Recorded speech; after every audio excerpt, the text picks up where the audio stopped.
Bien, seguimos con nuestra serie A la luz de su palabra en el episodio número 160 para, bueno, seguir caminando en este conocimiento mutuo de la palabra de Dios y cómo la palabra nos nutre, nos puede dar muchas luces, sobre todo algo que vamos descubriendo en este libro de Job, que a mí me parece fascinante porque lo que más se sabe de Job es el capítulo 1 y 2, ya lo he dicho desde el principio.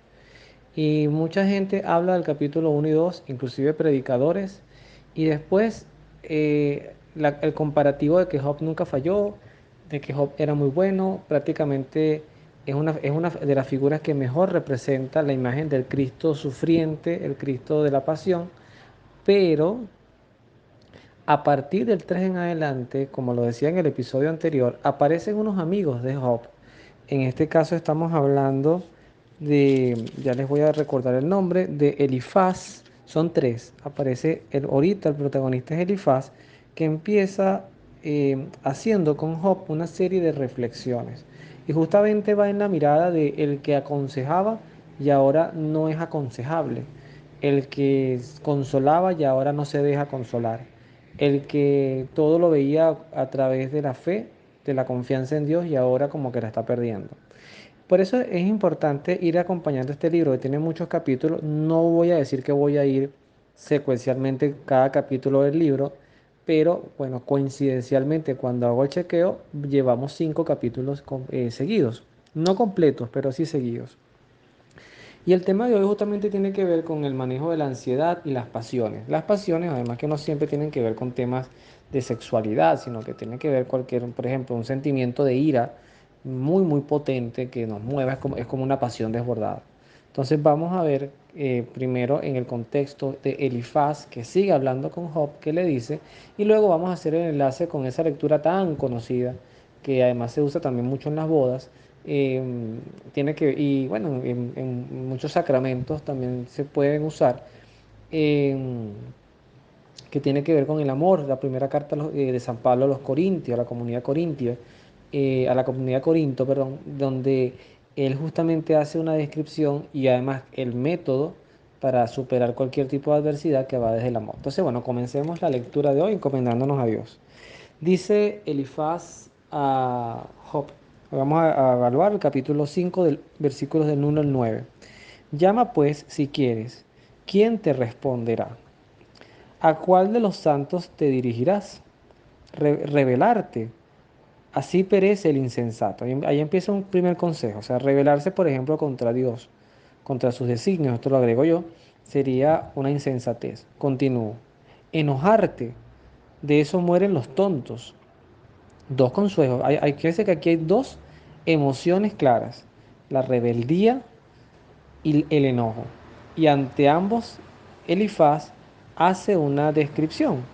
El rebelde parece o perece así perece el insensato. O sea, los insensatos mueren por rebeldía y los que se enojan mueren por tontos. ¿Ok? Yo he visto al insensato echar raíces. De pronto se derribó su casa, que a sus hijos nadie los socorra. No encontraban sus hijos quien los ayudara o defendiera de los ataques en su corte. Hambrientos les robaban sus cosechas, llevándolas a sus escondites. Se les arrebatarán sus bienes, y los sedientos tomaban sus bienes. No, el desorden no nace de la tierra, ni desde el suelo brota la desgracia. El hombre engendra su propio castigo, así como en las nubes hace estallar el águila el rayo. Me detengo allí. En estos debates, que si Dios castiga, que si Dios no castiga, ya yo eso lo he hablado innumerables veces y tengo mi percepción muy personal, que además siempre la resumo en esto. Todo lo que venga de Dios es bueno. Si Dios quiere castigar, pues perfecto será, bien merecido será. Y eso no desdibuja la imagen de Dios. Pero me gusta cómo Elifaz lo habla a Job. Porque él dice, fíjense ustedes lo que emana de esto, ¿no? Él dice, el desorden no nace de la tierra, ni desde el suelo brota la desgracia. Es decir, esto no es algo de generación espontánea, de maleficios, de mala suerte, sino que es lo que él dice. el hombre engendra su propio castigo, así como en las nubes hace estallar el águila el rayo. Es decir, el ejemplo que más me viene a la mente, y lo he hablado también en muchas charlas, la persona que le da cáncer de pulmón no es lo que siempre ocurre, pero en su enorme mayoría le da por un tema derivado al consumo excesivo de cigarro. Además, ni siquiera creo que la palabra excesiva está de más. Al consumo de cigarro. El hombre que tiene problemas hepáticos muchas veces está vinculado a problemas de exceso de alcohol, que además también va derivado en otro tipo de enfermedades, ejemplo, enfermedades sociales, accidentes de tránsito, etcétera. Ahorita en las fechas de Semana Santa, si no me equivoco, hubo un accidente, un motorizado, lo reportaba por Twitter, fue embestido por un vehículo que venía a exceso de velocidad detrás de él y la persona cuando, bueno, gracias a Dios no hubo fallecimiento, su novia fue la que tuvo un percance a nivel de pierna, pero nada aparentemente grave, pero la persona venía en un estado de ebriedad brutal. ¿En qué deriva esto? Bueno, multa, prisión, etcétera. Entonces, ¿quién crea esos castigos, esas malas fortunas? Bueno, efectivamente tus malas decisiones. Entonces, allí va un poquito construyendo Elifaz una reflexión interesante que culminará ya en el versículo 8 y 9 en lo siguiente. Yo, en tu lugar, a Dios recurriría y a Él expondría mi causa, a Él que hace cosas grandes e insondables, maravillas innumerables. Palabra de Dios, te alabamos, Señor. ¿Cuál es el consejo de Elifaz? Recurrir a Dios. No, no a tu tía, después que hace toda esta reseña, uno, yo creo que aquí una de las cosas que hace este buen amigo de Job es primero defender la causa de Dios. No puede ser que Dios sea el culpable de todo, porque eso transgrediría un principio básico y es nuestra libertad. Las depresiones, las situaciones adversas, los conflictos, la ansiedad, la impaciencia, van a estar siempre a la orden del día en tu vida y en mi vida. Eso no lo vamos a cambiar. Eso es parte del vivir. De hecho, uno de los grandes problemas que tienen las generaciones actuales de parte de nosotros los padres es que pareciera que queremos proteger tanto a nuestros hijos del fracaso y de la tristeza y de los comparativos de que hay otros niños que hacen cosas mejor hechas que las puede hacer nuestros hijos, es criarlos en una burbuja de debilidad emocional terrible. Dicen, por ejemplo, yo no soy amigo de tener mascota ahorita, la tuve. Viví la experiencia, siempre agradeceré a mis padres que me dieron esa oportunidad, pero además después ellos terminaron con la mascota y bueno, además tristemente les tocó hasta enterrarla, porque bueno, un viaje, mi padre sobre todo se encariñó muchísimo con nuestro perrito, que ya no era tan perrito, era un perrote, y bueno, se hicieron una llave. Él amaba a ese perro muchísimo y él quiso después tenerlo. Yo llegué a un punto de desborde que ya yo quería inclusive buscarle un hogar, no tirarlo a la calle, no hablaba de eso, pero sí estaba gestionando buscarle un hogar, porque ya no podíamos con el perro, por muchas cosas, ni siquiera era un tema económico, era un tema de que, bueno, sería harina de otro costal, pero lo que quiero decir es que la experiencia de tener mascotas en los niños dicen que es muy positiva, porque, por ejemplo, las mascotas tienden a morir primero que nosotros. Además, las mascotas tienden a tener una vida corta. Puede ser muy, muy positivo 20 años un perro, que es exageradísimo. Ya a los 10, 12, 15 años, los perros están seguramente ya dejando de vivir y hay otros que viven mucho menos. Así puede pasar un gatico, un pez, un ave, lo que sea. Y que el niño viva esa experiencia de que alguien que él quiere, que con el que él juega, se muera, va educando en algo que va a tener que vivir de adulto o quién sabe qué edad. Y es la pérdida de sus padres, de sus hermanos, de sus amigos. O bueno, inclusive más terrible aún, como dicen, eso no lo debería vivir nadie, pero pérdida inclusive de seres que están por debajo en edad de ellos, ¿no? Entonces, ante todo eso, que son cosas de vida que no podemos controlar, el consejo es refúgiate en Dios, pero sin atajo y sin impaciencia, refúgiate en Dios. Hay un compañero de trabajo que no voy a decir su nombre por mucho respeto, pero él estaba hace 2 semanas en una crisis de vivienda tremenda, porque bueno, son estos temas de las personas que vivimos alquilados, tenemos siempre esa espada de Damocles, que no sabemos cuándo esa bomba, ese reloj en cuenta regresiva se puede activar y te diga, mira, necesitamos la vivienda, no te vamos a renovar contrato, eso puede pasar. Y ojo, eso es legítimo. Eso es legítimo. Uno siempre tiene la mirada del inquilino, pero el propietario también tiene derecho a pedir su vivienda. Lo que se pide es que siempre haya un protocolo informativo con tiempo, con lo que te permita buscar, etcétera. Bueno, esta persona pasó por una situación de desalojo no violenta, no agresiva, pero tenía que entregar su vivienda y no tenía vivienda. Bueno, ahora por aquí, busca dinero por allá. Lo cierto es que justamente hoy conversa conmigo, me dijo, ya resolví lo de la vivienda. Mi expresión fue decirle, es que a nadie le falta a Dios. O sea, yo no sé si él recurrió a Dios, si no recurrió a Dios, se desesperó, pero el punto es que Jesús nos decía con tranquilidad y con serenidad, si las aves del cielo que no trabajan y no producen, comen, Dios no les deja de alimentar. ¿Cuánto más hará por ustedes que valen más que un ave?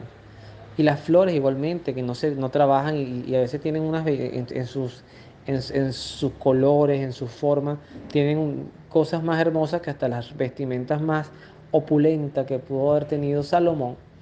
¿Cuánto más Dios nos va a cuidar de nosotros que somos sus hijos? Entonces es un poquito tener confianza y saber tener buenas relaciones y buenos vínculos, no interesados. No estoy diciendo que sean cosas interesadas. Tengo amigos por lo que puedo obtener de ellos, pero las buenas relaciones abren puertas y a veces abren mucho más puertas tener una buena vida, una fama de honestidad que la cantidad de títulos que puedas llegar a tener.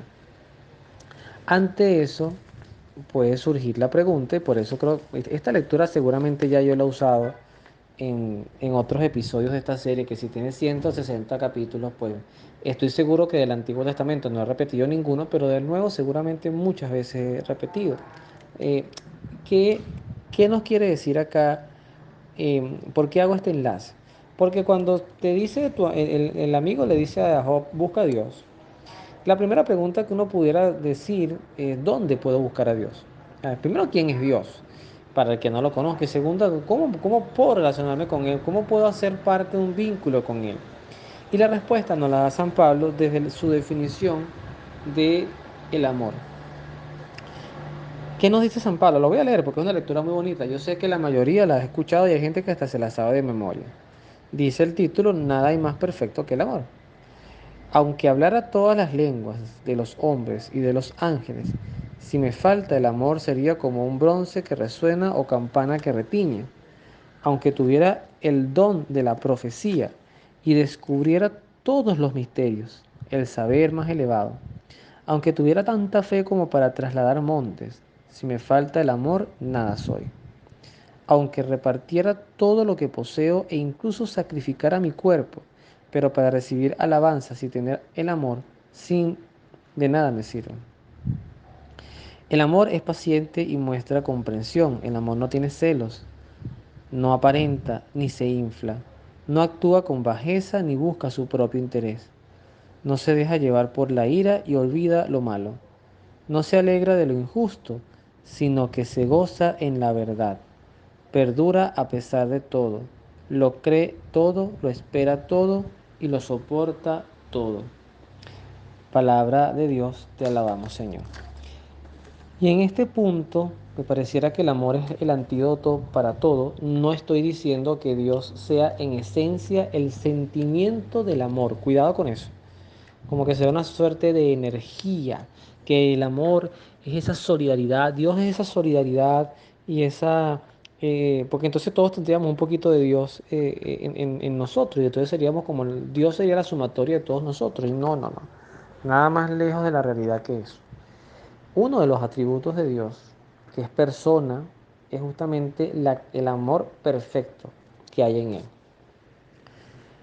Pero justamente lo que nos invita a conocer San Pablo, que luego también lo dirá San Juan en una de sus epístolas, en la primera carta de Juan, no en el Evangelio, sino en la primera carta de Juan, dice Dios es amor, porque en esencia es lo que lo define, no, en esencia el amor, que es, cuando tú lo ves desde un enfoque amplio, el amor corrige, el amor guía, el amor prohíbe, el amor marca límites también, el amor no es complacencia, ¿ok? Entonces, el amor para la ansiedad, para la depresión, también nosotros tener esa apertura y no encerrarnos en nuestras rabias, Hay personas que cuando están así con el nivel de cortisol a millón, que es el estrés, así en su máxima expresión, son personas impenetrables, no se les puede ni hablar. Entonces, bueno, hay que acompañar.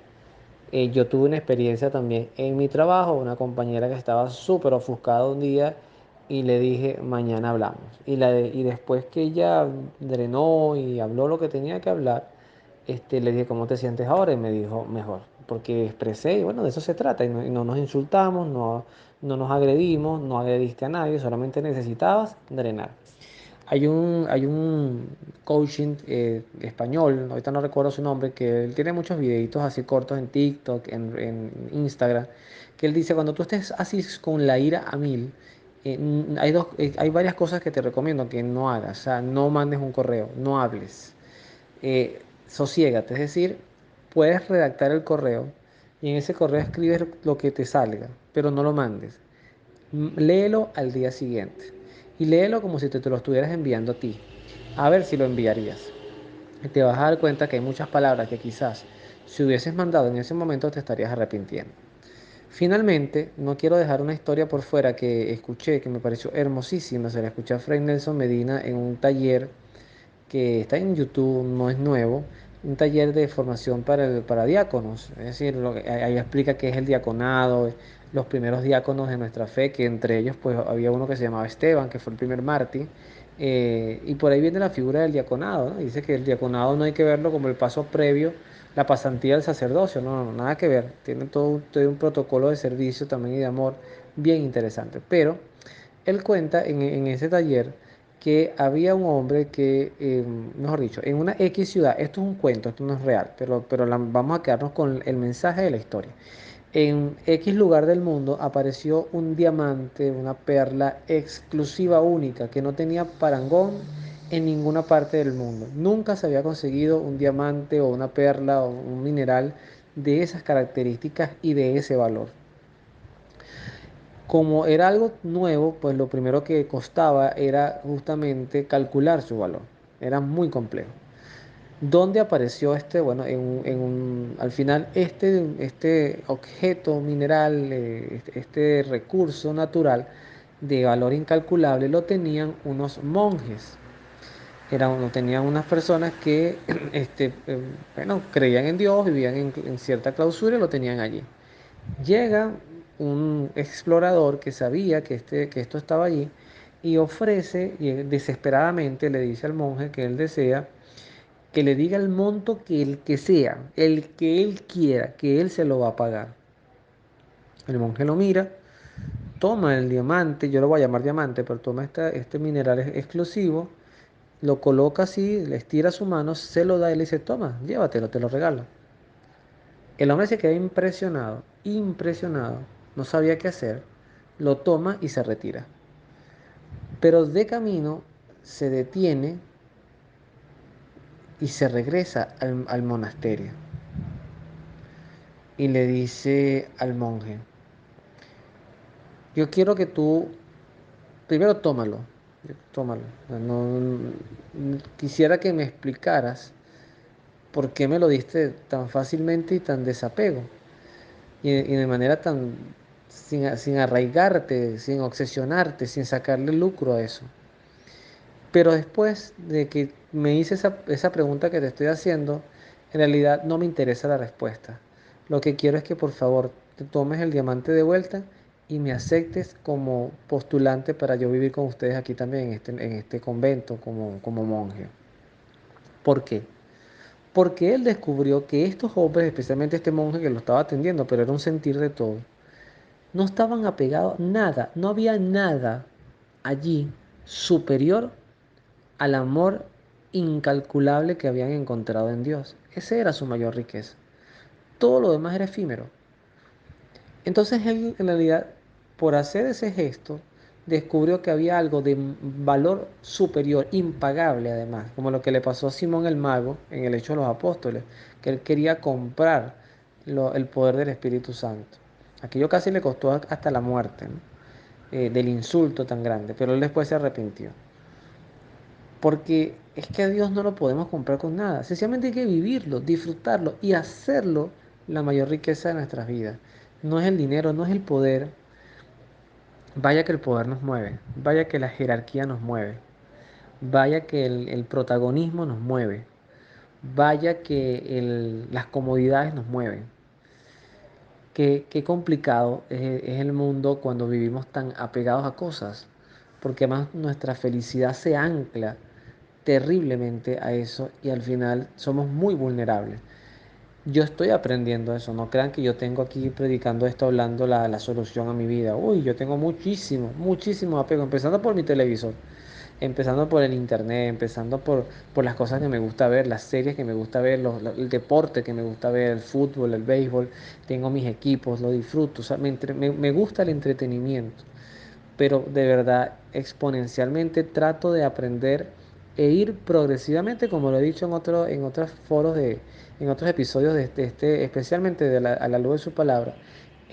Trato de ir a medida que avance mi vida, hasta donde Dios lo permita, desempacando, haciendo que sea Dios quien vaya llenando muchos vacíos que van a quedar cuando yo desnude como San Francisco, desnudo todo para solamente vestirse de Dios y de su fe. Creo que es una enseñanza bonita, no sé si tuve la gracia de poderla transmitir bien, pero es una enseñanza muy bonita, porque al final eso también nos va a sosegar, a tener la serenidad y la paz, aunque suframos en cosas que nos dé dolor, pues vamos a tener la serenidad de María Santísima, una confianza puesta en Dios, que además también lo explicaba en muchos episodios anteriores, ya con esto termino, que eran los pobres de Yahvé, los Anawin, esa gente que después del destierro de haberlo perdido todo, lo único que le quedó como riqueza fue la fe en Dios. Gran enseñanza. Que Dios los bendiga, nos vemos en la oración.